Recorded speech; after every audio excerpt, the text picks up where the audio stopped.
Welcome to Just Disserts, the podcast where we talk with scholars who have successfully defended their dissertations and earned the title of doctor. Each episode explores the research behind the work, the journey to the defense, and the lessons learned along the way, from first proposal to final approval. Whether you're in the middle of your own dissertation or reflecting on the path you've already taken, these are the stories behind the scholarship. Welcome to Just Disserts, proof that suffering can be peer-reviewed. All right, so welcome back to Just Disserts, the show where we break down doctoral research and the powerful stories behind it.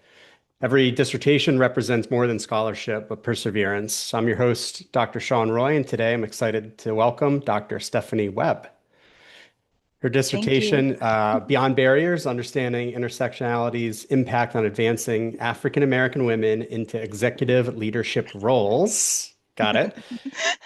Tackles a critical question, which is why African American women still are dramatically underrepresented in executive leadership, especially as your dissertation concluded in Southern IT organizations, despite all the conversations around diversity and inclusion. So, as I read through the dissertation, it talks through powerful interviews with African American women executives, and you explored how race and gender intersect to shape those leadership journeys. And as we'll talk about, looks like you uncovered some themes of exclusion, resilience, structural barriers, and the distinct value that those leaders bring to the table. So finally, I just want to say that research looks like it challenges organizations to move beyond surface level DEI and rethink what real leadership inclusion looks like. So Dr. Webb, welcome to Just Desserts. I'm glad you're here. Thank you. Thank you for having me. I appreciate it. What a wonderful opportunity to reconnect and just talk research and school and all those things. Yeah. So I decided to make this channel just to kind of profile individuals' dissertation journeys. As I had mentioned to you in the pre-show, I found oftentimes that there just wasn't enough resources in the way of humanizing the experience of going through the process. So I thought, what better way to do that with fellow students and former students that have been through the process? So I thought maybe today we could start with what did you study as an undergraduate, and how'd you get started in academia? Sure, yeah. Well, first, let me say thank you for shouting out my research study. I know that's a long title. I'm glad you said it, and I didn't have to stumble through it. I actually did undergrad as an accounting major. So I have a bachelor's of science in accounting, and actually I double majored, so it's accounting and business administration. And then I went on to get my MBA, which actually has a focus in healthcare management. Excellent. And how did the college, undergraduate, and master's degree shape you? And obviously challenge you to go on to seek a doctoral program, but anything else you want to comment on? Yeah, so I'll say this. Eh, Let me just provide you a little bit of background. I went into accounting with a mindset of I have to do this to prove someone wrong. I had kind of had a bad professor in high school, just leave it at that. Hmm. And it was more of a, oh, I'm going to do this because you said I can't. But once I got into accounting, I realized how much I actually liked. There were certain things about the problem solving, which is, kind of the core of things that I like to do, like Hmm. just solving problems and coming up with solutions. I started with that. And then I want to say I took maybe 8 years off in between undergrad before I went to the master's program. I already had a family. I was married. I had three kids by the time I got, well, three and two on the way by the time I started the master's program. Hmm. There was a lot of motivation to just be a good role model for my kids. But also, there was this pressure of completing my master's because I initially went right into the program and then I took time off because I'm having this family. And Hmm. then I was told, you only have like 10 years to finish this or you're going to have to start over. So to be honest, that was more of the motivation that got me to move forward to the master's program. Yeah. No, that's great. So, what Yeah. were some of those early influences in your academic career? You mentioned the professor that you didn't like so well in high school, but do you have Yeah. any memorable school experiences from college or your master's program that really, Mhm. I don't know, helped you fall in love with academia? Yeah, when I was in my undergrad, I think it was my last year of my undergrad program, I met a professor. She had a doctoral degree, and I have to be honest, I was actually surprised. I grew up on the south side of Chicago. I'm a teenage mother. I had my first child at 19. I didn't have these type of examples. This is why representation is really important to me to this day. I didn't have Mhm. those kind of examples. Um, and so here was this Black woman. She was a doctor and she was teaching, and she was just really pouring so much positive words into me about just, it just work ethic, or I'm sorry, school ethic, and being confident, Hmm. knowing that I can do whatever I set out to do. So that was a really good experience, that kind of helped me move through to that, which actually is why I was like, all right, I'm gonna go right into this master's program. But then my husband at the time and I got pregnant again, and I was starting to scare the professors, to be honest. I'm coming in there 9 months pregnant, Yeah, yeah. and keep in mind back then, um, the adult programs that they have now, or even like the virtual programs, they didn't really exist. They weren't as Mhm. popular, maybe. So I was going into a building the traditional way. During the day, I had a job that allowed me to take some time off during the day to go to class. So yeah, so she was definitely a big influence. That's great. So how did the idea of the doctorate first surface for you? So you had this gap between your undergrad and your master's, presumably a gap between your master's and your doctorate. So what made you all of a sudden think, I'm going to do some research on programs? Oh, it's so funny. So yes, about the same amount of gap, honestly, about an 8 to 10 year gap before I went into the doctoral program. And I was coming off of a lot of hardships. I was coming off of a divorce. So I felt like I lost a big part of my identity there. Um, I was coming or trying to get through a layoff. And I had never been laid off before. So that was tough. I've worked since I was 16, so that was really tough for me. And then we were hit with the pandemic. So there's just all of this going on, and I'm trying to find a way to get my own identity, and to get through all the, I guess, turmoil and bad things that were Hmm. happening during. And it's like, hey, I'm not working. I have time. Um, I'm gonna be a doctor. There you go.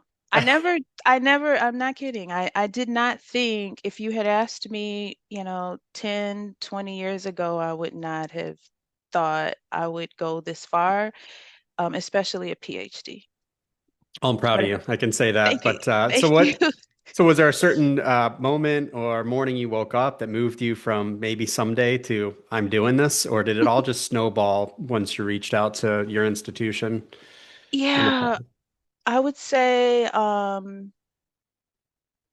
it wasn't like I woke up it wasn't like I woke up and was like, oh, I want to do this. I'm going to do this. But it did happen pretty quickly. It did, because of everything that I explained happening. I was like, well, what can I do? And then it was like, well, if I'm going to do it, I'm going to go big, and I'm not going to do like like a DBA. I'm going to do a PhD, and I'm going to just get all the letters in the front and the back. And I think I yeah, I mean, that's the best way I could describe it, honestly. I just over maybe a few days, I was like thinking about it, reflecting on it, journaling about it. And I was like, yeah, let me just start looking at some schools. And I looked at maybe 5 or 6 different programs before Mhm. I decided to go with this one. That's great. And I guess, did anyone discourage you? Were there any detractors that said, or even your own children, if they were old enough to say that, or the exes that you mentioned, or yeah. So, to be honest, I was pretty private about it. Hmm. People who know me will find out things after I'm done with it, Hmm. in most cases. Um, in this program, I don't know, this might sidetrack us, but in this program, this was the first time where I felt I had to communicate like with my professors and with my cohort if I was going through something, Hmm. and really relying on that support to push me through, or as the Dr. Reneker says, stay in the boat. Like Hmm. that was the first time that I really felt comfortable, I guess. So I didn't have any discouragement initially. My children knew, and some were adults, some were teenagers, and they were excited about it. Hmm.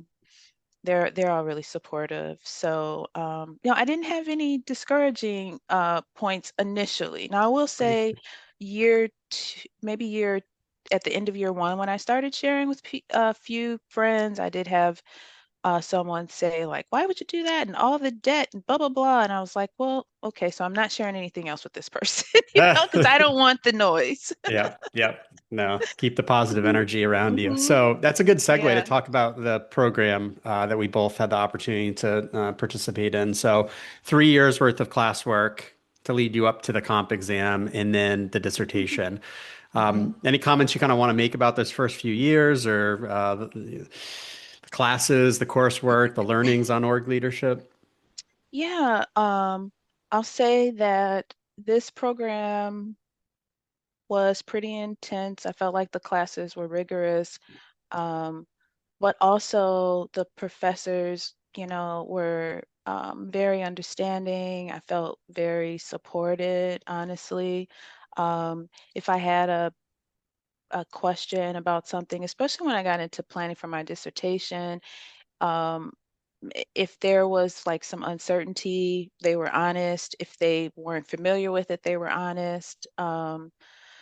Yeah, I felt like overall I had a really great experience, especially with the foundation of building a community to help you kind of get through. Hmm. Um, the class that I always share with people that I feel like really changed me, changed my perspective was that world's view. When we start looking at our worldview, Hmm. which was in the very first, I don't know if it was the first, wasn't, no, it wasn't my first class, but it was in the first year for sure. Yep.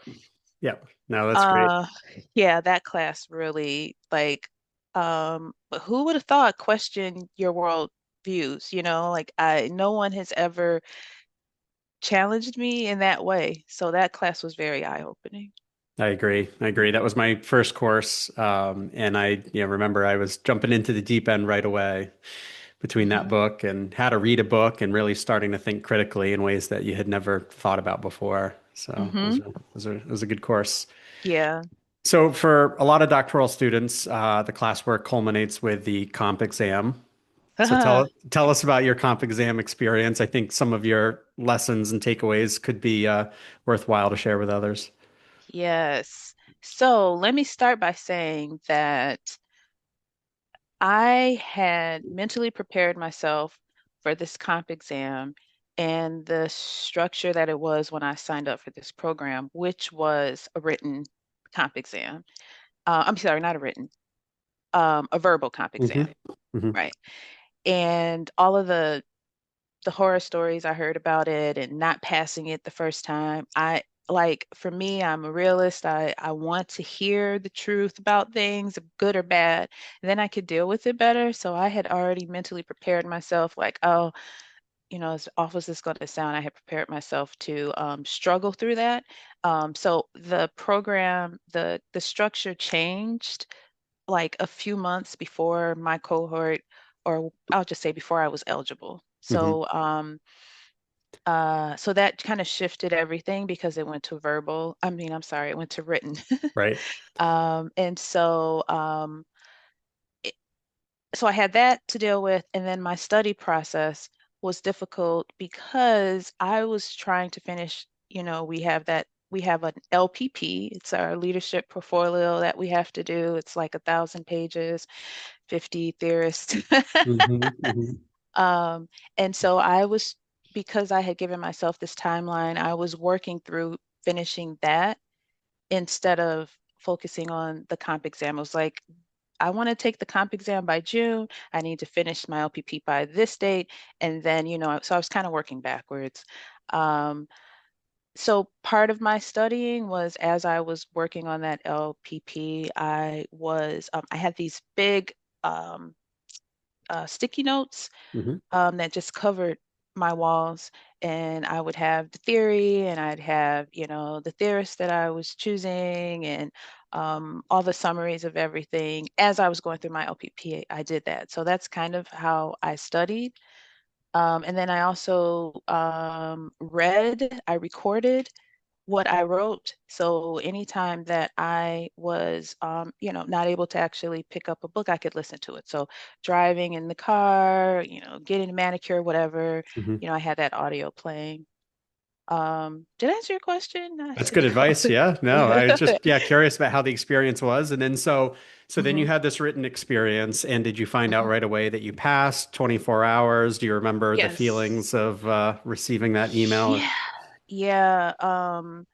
So I'm trying to think. Okay, so I feel like maybe found out in a week or two. Honestly, I can't remember. It's all a blur. It Did was you not celebrate? long. Did you I celebrate? did. I did. So one of the things for me, just keeping the positive spirit, and I'm all about self-compassion and self-love, and so I always even for the little things, it's easy to just say, oh, I passed, boop, because that's what's expected, right? You Hmm. have to take this comp exam, you have to pass. But when I opened the email, I actually opened it on my phone. I have an iPhone. And so, when whenever it says congratulations, you get the confetti and everything. And so before I even read it, all this confetti popped up. I was like, well, that was a spoiler alert. Oh, I wow. was like, all right. That's a unique way to find out for sure. Yeah. Oh my goodness. Yeah. But leading up to it, I mean, after taking it, it was a little nerve-wracking in the beginning because it was written, I went the whole time. Like I remember being the last person on and Dr. Renker was like, like, I don't know, 5 minutes. And it's like, oh, like I took the entire time writing it. Wow. Yeah. Great. So in the lead up to your comp exam, and the program was structured, if I recall, in a way where you start to look through your dissertation topic, you maybe even start to get into chapter one a little bit, in advance of the comp exam. Was that the case? And did you start to already have a good idea of what your dissertation topic was going to be by that point? Were you well on your way, or did you find yourself still wrestling with different topics? Okay. Um, So I knew the area I was going to focus in by the time we started our third year. I didn't know what theory. I wasn't confident with that, but I knew I wanted to study the underrepresentation of Mhm. of Black women in these leadership roles. Great. So, what about your dissertation committee? So, at some point, you had your chair and your additional committee members assigned. hmm Anything memorable about that? Did it happen fairly quickly for you? People that obviously had expertise in this area that you were going to study? Yeah. So I found out my chair right away after comp exam. Um, I didn't find out about the committee until I was actually working on the dissertation. So just to give like a timeline, I took the comp exam. I think I did it in June of 2024. Hmm. And then I did my proposal. I'm sorry.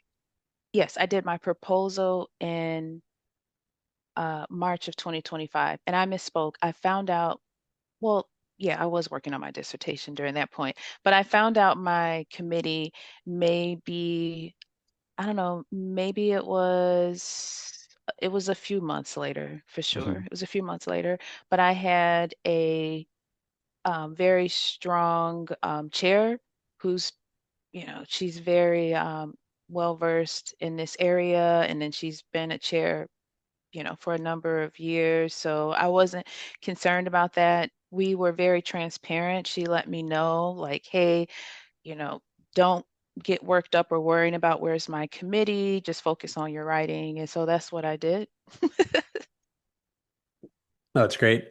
Um, so why does this topic matter to you personally, this idea of underrepresentation? And has this Mhm. been something that you faced in your career or, through stories of friends and colleagues?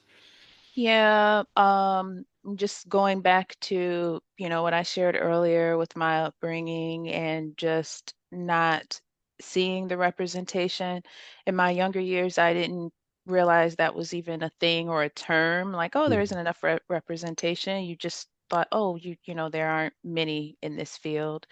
So that was part of the reason why it was personally important to me. Also, I went through the journey myself. It took me 20 years to go from like bookkeeper to controller, Mhm. and that is a long time, Sure. may have even been more than 20 years.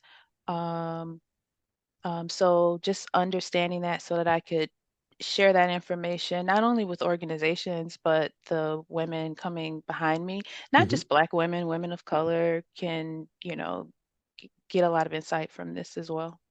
That's great. Now, when you started through the dissertation process, did you, and this is, I think, a question a lot of students might have is, were you really set on performing a qualitative study, or did you really let the research question dictate the kind of route that you would go between qualitative, quantitative, or mixed methods?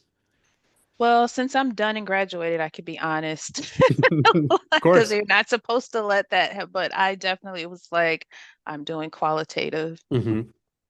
This comes But from someone that's good with numbers, an accountant. So I'm I know, surprised to hear this. yeah, yeah. Two things, you know, I didn't want to deal with statistics, honestly, but also, honestly, the type of study that I wanted to do, I really had to do qualitative. I wanted to hear their Mhm. lived experiences. I wanted to hear it in their actual words. And so, it ended up being, hey, this is actually the best way to Yeah. do it anyway. Love it. That's good. Now, when you moved from the comp exam into dissertation writing, much more unstructured, right? You don't have the classes anymore, the Right. coursework, the forums. Was that hard for you, or did you like that independence of being able to drive your own deadlines? Yeah, I'm good either way, just like at work. I can work independently or with guidance. And so I didn't have an issue at all. I know some of my peers that they need someone to dictate. I should even Hmm. say just some of my peers, some people need someone to dictate deadlines.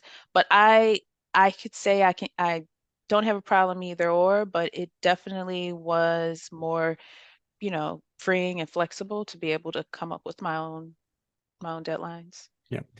So qualitative study, you had about 10 participants in total, is that right? Okay. Mm-hmm. And as I read through chapter 3, and actually it was the beginning of chapter 4, I believe, where I started to discuss some of the results, you talked about the difficulty that you encountered with soliciting participants in the Midwest. Mm-hmm. And you initially had reached out to a few. One was vulnerable and decided that would not be a good participant. I think maybe you got one from the Midwest, and then you Mm-hmm. shifted that back to the South. Can Mm-hmm. you tell me a little bit about what drove that, besides the frustration, I suppose, of trying to find the people that met the inclusion criteria of your subjects? Yeah, when in reflection. So yeah, my that was one of the I won't say concerns, but questions that my committee had, like, why the Midwest? Do you have any connections? Do you Hmm. work in this field? Like, because even my industry, I was looking at IT and in the Midwest. I was determined because I'm like, yeah, there aren't a lot, so I got to figure this out here. But again, having this deadline and wanting to do quality work, I couldn't waste any more time Yeah. trying to get participants. And I was really trying. I was all over, LinkedIn stalking. Like it was bad. And a lot of times I wasn't getting a response or um yeah. And then it was like, you know what? I started reaching out to anyone in this field, any Black woman in this field, and then I started reaching out to people who were not Black even, because you Mhm. never know who they know, was my Right. thought. But yeah, it was mostly the wanting to get the quality research and running out of time and realizing this just isn't happening in the Midwest. Got it.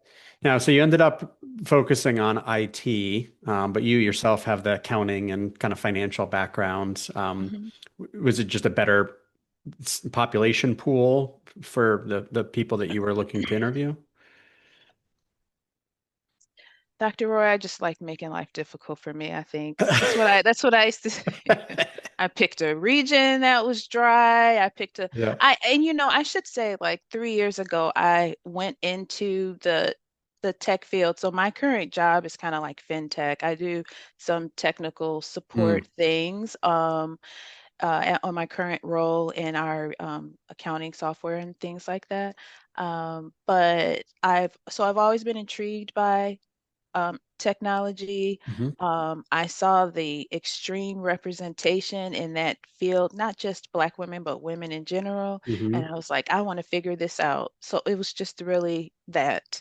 Like, Yeah, love it. like, So tell me yeah. about the use of pseudonyms for the participants. So that was when I had written my dissertation, I used participant one, participant two, participant three. I liked as I read your dissertation how you picked these names. Did you use like a chat GPT or something to find those names? I noticed the names seemed to be women of color or, it meant to imply that. I Hmm. just kind of curious about that experience. And was that the Yeah. feedback from your committee? And She was 100% on board with the idea of me doing that. I felt like it, I wanted, I wanted it to read more like a story. Mhm. And it felt more like this is an actual person and their actual story than, simply putting participant one, two, three. And then some of those names are family members, like my daughters, Mhm. my late grandmother, Mhm. people I know. And so, yeah, that was really the main reason. That's great. There, yeah. So some of the fun questions, was the entire dissertation experience, was that easier, harder, or just different than what you thought it would be like? Any immediate feedback? Um, what parts of it was harder than I thought. But for the most part, I knew what I signed up for. Like I told you, I'm like, just give me the real. And, I asked people who were Mhm. ahead of me. I asked professors. I asked my chair. I did searches online. I was a part of 3 support groups I'm still a part of. And so I'm hearing their stories, and they were on all different parts of the journey. And so Mm. I'm getting the real, whether it was, frustrating or not. So, yeah, I would say I knew what I signed up for. The part that I was harder than I expected was the field work and the analysis Mhm. for a qualitative Mhm. study. Mhm. Um, and I did have a couple of pro quantitative people like, oh gosh, yikes, you're going to do that. And I'm like, and then Uh-huh. once you got in there, I was like, oh man, it's a lot. It's a lot. It's a lot to code. Mhm. And I And had 10 uh, was lengthy there interviews. was there a moment during the process where you didn't think that you would finish the dissertation? Was there a moment of just complete frustration, or did you always have that perseverance? Well, I wouldn't say that it was out of frustration that I thought I wouldn't be able to finish. Um, so I always um, focus on the cross. I really lean in on my faith. Hmm. And and so there's this a little bit of a, well, not a little bit, but in God's timing. So I knew that it would happen. It may not happen on this time frame that I set. But I did run into some like personal stuff with my son, Hmm. medical stuff, where I thought, oh, I'm going to have to put this on pause, include, the dissertation, including graduation, actually. So, but nothing out of frustration where I was like, I'm not going to I finish. can't do this, or yeah. It actually fueled me more Mountain Dew. That's all it took. I love it. I love it. So tell us about the proposal seminar. So in our program, you write the first three chapters, then you essentially have a mock defense, if you will, of the first three chapters with Hmm. your dissertation committee, at least in my case, with fellow students, open generally to the Yes. IWU public as well. Hmm. Any any major changes that you recall there? Any gotchas, or were you off and running and with full approval after that? After the proposal. The proposal seminar? Yeah. Yeah. Yeah, I think, well, I definitely had some feedback, some additions, like talking about like the glass cliff or things like Mhm. that. Nothing shocking though, honestly. Um, that experience was the proposal I felt was very stressful. Was Hmm. very stressful. I had a panic attack during it. Wow. Literally. I hadn't got permission to invite my kids, so that was great, for them to be there and support me. But everything leading up to the proposal, in my opinion, it was more stressful than the actual defense. 100%. I've told everyone that I've been through the process. It was for me, the most stressful was the comp exam, which again, when I went through it, was the verbal. Hmm. Then second was the proposal seminar, and by far the least stressful and the easiest. And you're so well versed in your dissertation by the time you get to your defense, and your Exactly. dissertation committees are in your corner. You know, by that point, if they have concerns about your dissertation or feel like you've shortcutted it or had ethical issues or whatever it may be, that when you get to that, it's yes, you do have to go through the formality of the presentation and the defense, but it also feels Mhm. like a celebration too. So, Yeah, yeah, it was. Um, it felt more like a conversation amongst my peers hmm. versus the proposal feeling like I'm like fighting for my life, trying to sell this research kind of Right. speak, Right. like prove that it's significant and worthy. Hmm. Uh-huh. Yep. Now, talk to me a little bit more about your defense. So, how did you prepare? You said it felt like that conversation. Was there anything that you were worried about? And I guess any advice for other people that might be listening or watching this about preparing for their own defense? Yeah, so I am, um, let's see. I think I might have mentioned this. Well, maybe I didn't, I don't know, but I'm a visual learner and audio works really well too. Hmm. Um, so I did a lot of just having my laptop read out certain sections. Um, I'm in that process of listening to retain, but also like, hey, like what kind of questions might be asked here about this? Um, I really feel like I studied more for the proposal. The dissertation, like you said, I felt confident in it. So it was more of just making sure that I could defend any other questions that may come up, but then also my presentation threw me through a loop too, because it's like, there's a lot and you're trying to figure out like all of this is important and how am I squeezing this in, Hmm. 8 slides or however many slides there were. Um,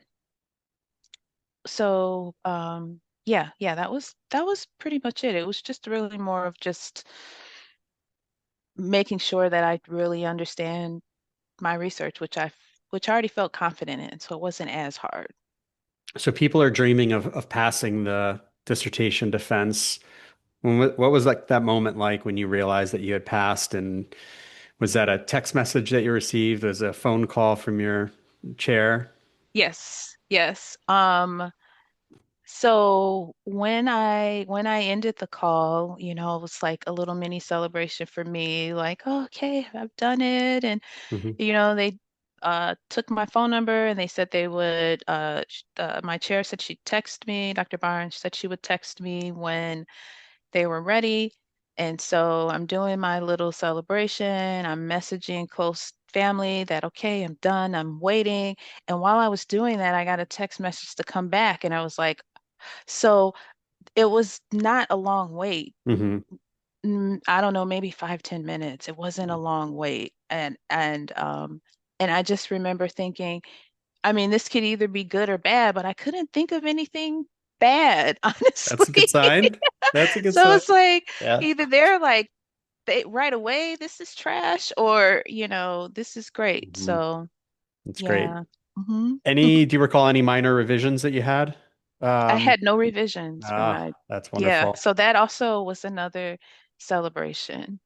Um, That's great. You yeah. could move right Yeah. on to, yeah, Yeah, so just publishing went it, on to and the publishing stuff. that's Yeah. great. So let's talk hmm for a few minutes about the life after defense. So did anything change immediately besides getting those three letters after your name? Did you feel psychologically, emotionally different?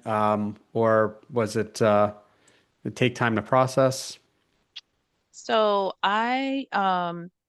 let me say this. I did my defense on my birthday purposely. Hmm. I asked, can I do it on my birthday? So it was just a whole, I knew that I wasn't going to be able to, I didn't plan a trip because I knew my focus was going to be on this. And at one point I thought, oh, let me plan something for my birthday. And it was already like 2 weeks before or 3 weeks before.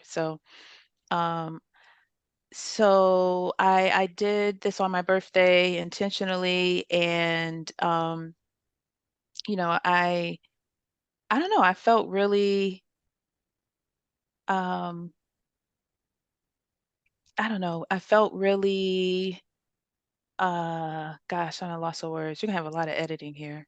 That's And now I okay. lost my train of thought. What was your question? No, just what the moment was like, how, what's Oh, right. changed. Yeah, absolutely. Right. It was really exciting. Oh Yeah, gosh, I don't know why I yeah. just didn't say that. That's Because it was on my birthday as well. So it was like a birthday gift. So while my committee was like, oh, it's your birthday, like who does that on their birthday? Because like you don't uh-huh. know what the outcome's gonna be. It's That's how I guess that's how a good confident I icebreaker. was. Yeah, Yeah, yeah. yeah. It's That's like, good. yeah. So it was a double celebration. Yeah. Double celebration. So what now? I mean, how do you relate to your dissertation now? Where do you intend to take your research? We've done a little bit of chatting about opportunities to take your research into organizations and talk about I think the still the continued underrepresentation and struggle that African American women have in reaching executive levels, because as you talked about through the dissertation, the concrete ceiling, the glass ceiling, the black ceiling, the different differentiations that you had there. hmm What now? Are you finding this very difficult to scratch the surface? And what would you like to see happen with your research? Yeah, so right now I've been doing a lot of like my own submissions. I've been calling them code submissions, but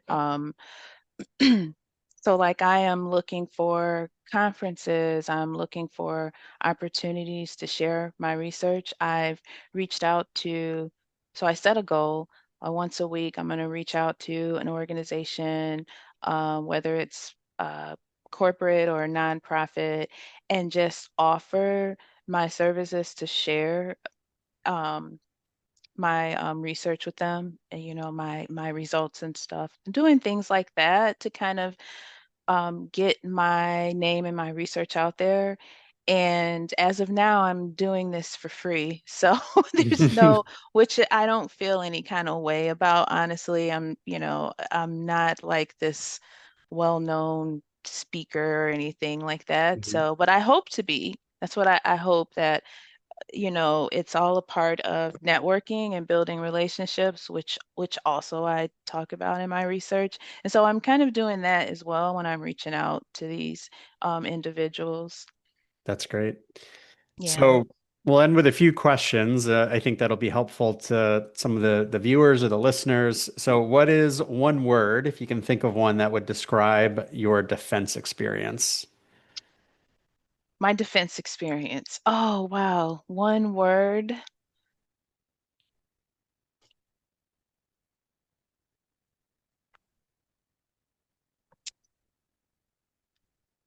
Mm, gosh. One word. It's tricky, right? Yeah, like I wanted to pose that. I'm thinking, I don't know, I'm thinking liberating. I'm Uh-huh. trying to think of uh, That's great. yeah, Yeah, you because don't, okay, I'm gonna say that. I mean, I felt like I've arrived, like I right? felt more like a peer. The weight lifts off your shoulders in that Mhm. moment. So that's great. It's such a culmination, right, of the hard work that you had put in. Yeah. How about your longest writing session in your dissertation? Do you remember spending hours or, did you try to take this all in small little chunks? Yeah. Okay, so the longest session, I literally pulled an all-nighter on Saturday. I would never recommend this to anyone. I did it. Okay, I'm lying. I did it twice, but this one time, it's because of the deadlines I set for myself. And I said that I would get this in on this date, and I wanted to. And I got up on a Saturday at 6. And mind you, I took, some breaks in between, but I literally wrote from 6 a.m. Saturday till 5 a.m. on Sunday. Because then I had to, get like a couple of hours of sleep and get ready for church. Um, that's the longest. That's incredible. I don't drink coffee, but Mountain Dew, it's something about the sugar. Kept you Again, going? yeah, I don't recommend it. Now, what I did regularly was I set my own pace. So I had scheduled just like everything else on my calendar. Like this is my writing time, and every day I did, or not writing time, this is my dissertation time. And every day I did something. If I wasn't writing, I was looking for, articles, Hmm. or I was editing or something. But every day I did something, and I gave myself grace on Sundays. Um, and yeah, that worked for me. Great advice. So through the entire, not just the dissertation experience, but the program in general, do you have any regrets, personal I don't regrets about the program? I don't have any personal regrets about the program at all. No, none. That's good. I felt like it was a really good balance. It pushed, you had a great variety of professors with different personalities, Mhm. different careers and things like that. So, yeah. What's the one thing you're most proud of? Um, you mean from, oh, well, my research. Excellent. Well, you know what? No, actually I take that back. You can leave her at it. But actually I'm most proud of just finishing because I had a lot going on in that time frame. I had a Hmm. lot going on personally. So just finishing, I'm proud of myself. That's Yeah. great. I Hmm. always say when people ask me a similar question about what I liked most about the program, it was really the networking and the meeting Hmm. of the lifelong friends because there are people through the program that I would have never probably been friends with outside That's of my true. normal day-to-day life. And That's true. also I had reservations myself having gone to secular institutions for my undergrad and my grad degree program that going to a Wesleyan, a Christian university for, I had imposter syndrome and wondering whether I Hmm. was Christian enough for the program, worried that I Mm. was going to get called upon to, start the sessions off in prayer. And I realized that Oh. the support system was so wonderful. But just in my cohort alone, examples of pastors, people from all different races and all different walks of life. So that was, I think, my greatest takeaway because Hmm. that's what was so unique about the program for me by Yeah. comparison to my earlier program. Yeah. Yeah, that's true. Definitely the support system. I still talk to um pretty much everyone from my cohort, some more frequently than others, but and we're all at different, you know, levels in this process, but Yeah. Um, I know we're wrapping up, but I did want to share a couple of things if we have time, Of course. um, just about just like some tips on Mhm. things during my dissertation that I thought about after the fact, after you asked about the Yeah, dissertation yeah, yeah, process. please. Go ahead. So, one of the things that I found really helpful is using Calendly. So, I feel like it's becoming a little more popular now. I'm starting to Mhm. see more people use it, but I loved it because um, it was like my own personal assistant when it came to scheduling the interviews. So Calendly software, they do have a free version as well. But you can go in there, you set it up, you link your calendar to it, or you can manually update your availability. And what it does is it not only does it send out, it sends out a link. You send out a link, sorry, to the individual to select their time that they're available to meet with you. And then Calendly does the rest. Calendly looks at, okay, yep, there's no conflicts. And you link whatever platform you're using. So whether it's Zoom or Teams, I chose Zoom. And it creates the Zoom invite and everything. So I found that to be really efficient Mhm. versus in the beginning where I'm like going back and forth through email was okay, well, how about this? Well, how about that? Blah, blah, blah. And yeah, so Calendly worked. Um, and I don't get any money for mentioning them. Yeah, So yeah. How about while you're on the topic of tips, then your solicitation to prospective participants was so pretty and so well done. I don't know if generative chat or chat GPT helped you, but was that a template that you used? Was that through the same program? so that was Canva, which I mean, it's all of, Mhm. yeah, so you're talking about the flyer? The flyer with the QR code, right? Yeah, yeah. So that was something that I thought of after I left shift from the Midwest. And so actually, shout out to my daughter. She helped me with coming up with the ideas from Canva.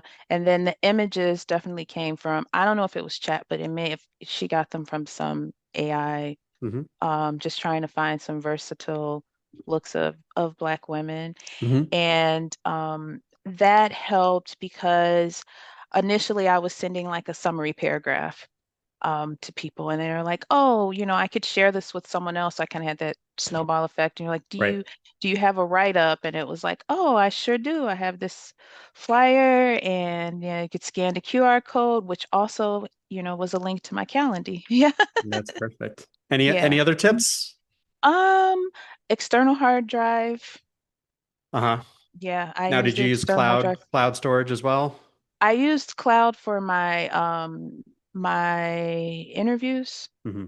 but for my work, I have an external hard drive. So, all of my articles, I also use Zotero, I think it's pronounced, but I started having issues with my laptop, and then I worried I would lose everything Oh no. if I Yeah. lost my laptop. And I was not using cloud, and I just like, oh, and I'm just going to use this external hard drive. Although cloud is probably more accessible, you could use it from any laptop. It's something I guess I'm still a little old school with. I mean, I don't have paper, but I have something tangible here Yeah. How to hold about on to. how about Deduce? What was your impressions of the QDA software? I liked Deduce. I, I'm trying to think. I feel like I had some limitations with the reporting, but I had some really great reporting as well. I liked the coding. I liked the way I could go in there and just highlight certain sections to Mhm. code, and that really helped me when I did my writing because in my research I put actual quotes so that you could have their real words that they're saying. I didn't grammarly check what they said. I put Yeah. it exactly as it was. So I actually really liked it. Yep. Good. Yeah. And do you remember how many pages your bound dissertation is? I think 225. Hold on, let's see. You got it right That's there. an odd number there, Yeah. Yeah. but I think so. No, longer than mine. My dissertation chair was all about economy of words. So, yeah. I liked your chapter 4 was probably about 3 times as long as mine was. Oh, no. Yeah. Yeah, well, 224, but that's including the appendix. Nailed it. Um, but there's yeah, the ProQuest page on the back. Yeah, because there's a couple of people who are in the program now that I'm like informally mentoring, which is something else that I love, Mhm. that I've gone through this program.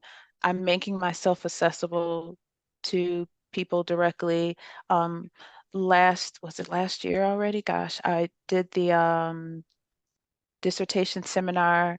I was able to co-facilitate and I Mhm. did some networking there, just letting people know like, hey, I'm open if you have any questions, you can connect with me on LinkedIn or WhatsApp. And so that's the reason why I kind of knew the number, because this person was concerned about how big they were told chapter the lit Mhm. review would be. Mhm. And I was like, no, that's a real thing. It's large. Right. It's like, yeah. So Right. yeah. Mm-hmm. Oftentimes the most difficult one. That's how I was going to Mm-hmm. conclude is how can people get in touch with you and learn either more about your research, if they have interest in some of the consulting that you could offer to organizations. Is LinkedIn the best way to find Yeah. you? Yep. LinkedIn. And so my name has changed. So it's Stephanie Webb. Mhm. I got all of it. I updated my LinkedIn and everything then. So yep, you could find me on LinkedIn, Stephanie Webb. That's great.